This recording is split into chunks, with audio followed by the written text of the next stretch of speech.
Muchas gracias al Instituto por la invitación, muchas gracias a ustedes por su presencia. Una de las ventajas de hablar de último es que quienes lo preceden a uno dicen muchas de las cosas que uno hubiese querido decir, de manera que le facilitan a uno el trabajo. Pueden dar por reproducidas, en el caso de Venezuela, todas las expresiones de Carlos y de Adrián. Son perfectamente aplicables al caso venezolano. Los invito también a que lean el último informe, de la Comisión Interamericana de Derechos Humanos, donde se hace un análisis y un resumen muy claro de la situación de los derechos humanos en Venezuela.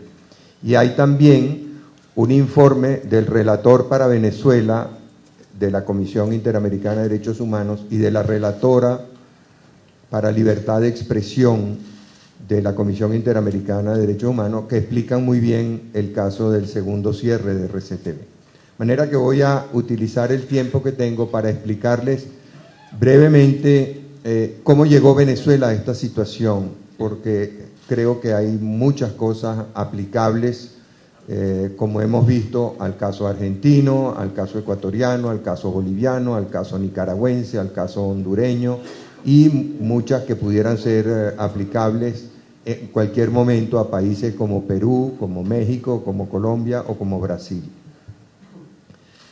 En primer lugar, es bueno entender que Chávez no surge de la nada. Chávez es una consecuencia del deterioro económico y político, social, empresarial de Venezuela, a partir de, yo diría, del gran incremento de los precios petroleros en 1974, que produjo un ingreso inmenso que el país no estuvo en capacidad de administrar, y fue produciendo todo ese deterioro que vimos en términos de corrupción, ineficiencia y falta de rendición de cuentas. Durante esos años se fue sembrando la semilla de que el Estado era un ente creado no para servir al hombre, sino para resolver todos los problemas de la humanidad, que debía ser dotado cada vez de más poder político y de más poder económico. La filosofía estatizante estuvo presente en todos los partidos políticos que gobernaron a Venezuela hasta la llegada de Chávez. Chávez lo que hizo fue potenciar y llevar a su última expresión esa tendencia estatizante. La idea de que la libertad debía estar sujeta a controles y restricciones tampoco es original de Chávez. También estuvo presente en los 4 o 5 gobiernos anteriores al del presidente Chávez. Y durante ese tiempo los partidos políticos apoyaron medidas restrictivas de la libertad de expresión. Les pongo ejemplos concretos. En el año 1980 promoví una campaña de defensa de la libertad de expresión. Como consecuencia de esa campaña, el gobierno me abrió una averiguación, para lo cual utilizó al Poder Judicial, y cantidad de empresarios de medios me pidieron que parara la campaña.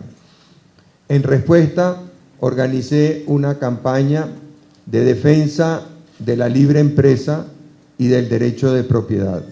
Como consecuencia, me abrieron otra averiguación, también de carácter penal, y más empresarios, ya no solamente de medios de comunicación, me pidieron que parara la campaña de defensa de la libertad de expresión y del derecho, de la libertad de empresa y del derecho de propiedad. De manera que esos gérmenes contrarios a la defensa del derecho de propiedad, base fundamental de la libertad, estaban en nuestra sociedad presentes, sobre todo a nivel de las élites. Mientras más venezolanos aspiraban a ser propietarios, menos dirigentes de partidos políticos o dirigentes empresariales estaban dispuestos a defender ese derecho. Mientras más gente aspiraba a igualdad de oportunidades para poder competir libremente en la sociedad, era más fuerte la embestida de los poderosos dentro de los partidos políticos y del sector empresarial. Lo mismo ocurre con la idea de mercado.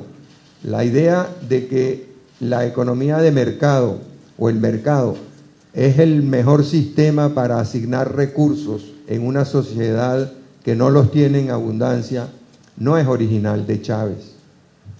Esa idea estuvo presente, sobre todo a nivel empresarial, buscando protecciones, buscando aranceles que le facilitaran las actuaciones, etc. De manera que todos esos gérmenes, antipropiedad, antilibre empresa, antilibre mercado, de control de la libertad de expresión, de restricciones a la libertad, estaban presentes. Chávez lo que hizo fue aprovecharlos y elevarlos a la máxima potencia. El otro factor que deben tener en cuenta y del que se ha hablado es el tema de las leyes restrictivas de la libertad. Desde que Chávez llegó al poder empezaron estas restricciones. La Constitución venezolana tiene una norma muy parecida a la que Carlos acaba de citar con respecto a la información veraz, oportuna, bla, bla, bla. Fuimos muy pocos quienes intentamos la nulidad por inconstitucional de esa cláusula. Y todavía, 10 años después, el Tribunal Supremo de Justicia no ha resuelto nada. Luego aprobaron otras leyes, una ley orgánica de telecomunicaciones con más restricciones y que además establecía la posibilidad de las cadenas. Y me voy a detener brevemente en lo que significan las cadenas. No sabía que el presidente Correa había batido el récord de Chávez, pero le voy a dar una información adicional. Chávez ha hecho más de 2.000 cadenas, a razón de 4 por semana. Una cadena, tiene el récord mundial de duración de una cadena. El año pasado hizo una cadena que duró 7 horas 48 minutos. ¿Cómo hizo con sus necesidades fisiológicas? Nadie lo sabe. Pero habló durante 7 horas 48 minutos. Veo aquí colegas de la televisión que saben el impacto que eso puede tener y les voy a dar un dato. En los últimos 5 años, el presidente Chávez ha estado presente en todas y cada una de las emisoras de radio y televisión un promedio de más de 3 horas diarias. O sea que en las 12 horas que van del mediodía a la medianoche, Chávez ocupa 3 horas, o sea, el 25%. ¿Cómo lo ocupa?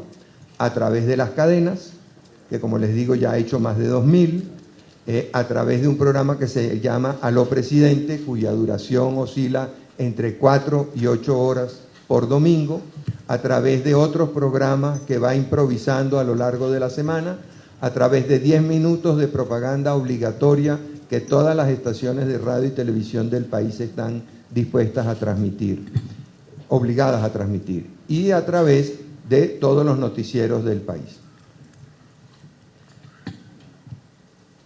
El siguiente paso al que creo que deben ponerle atención es el tema de la autocensura. El gobierno, después de aprobar la Ley Orgánica de Telecomunicaciones, aprobó una ley llamada de responsabilidad social en los medios, que tiene definiciones muy vagas, sanciones muy grandes, desproporcionadas, que van hasta el cierre definitivo de la estación y que son aplicadas por un funcionario de la libre elección y remoción del presidente de la República, es decir, un agente político. Esa ley, su primer efecto, como se podrán imaginar, fue el de la autocensura y le ha permitido al gobierno, entre otras cosas, cerrar 40 estaciones de radio y televisión en el país, entre las cuales estamos nosotros con el dudoso honor de haber sido cerrados ya 2 veces, como canal de televisión abierta, el más grande que había en el país, y como canal de televisión por suscripción, el de mayor sintonía que había en el país. Canal que abrimos como consecuencia del primer cierre. Frente a esos cierres, ninguna estación de televisión abierta, con la única excepción de Globovisión, ni siquiera reportó el cierre de 40 estaciones de radio, entre ellas los circuitos más grandes de radio y televisión del país. Ninguna de esas estaciones ha entrevistado a ningún directivo o trabajador de las empresas cerradas. Esta autocensura la uso en este caso, pero les pudiera poner centenares de ejemplos de autocensura en otros temas incluso más graves. Con eso creo que les he señalado los peligros más graves que he visto. Estamos cumpliendo los 10 minutos. Quedo a sus órdenes para el periodo de preguntas y respuestas. Muchas gracias.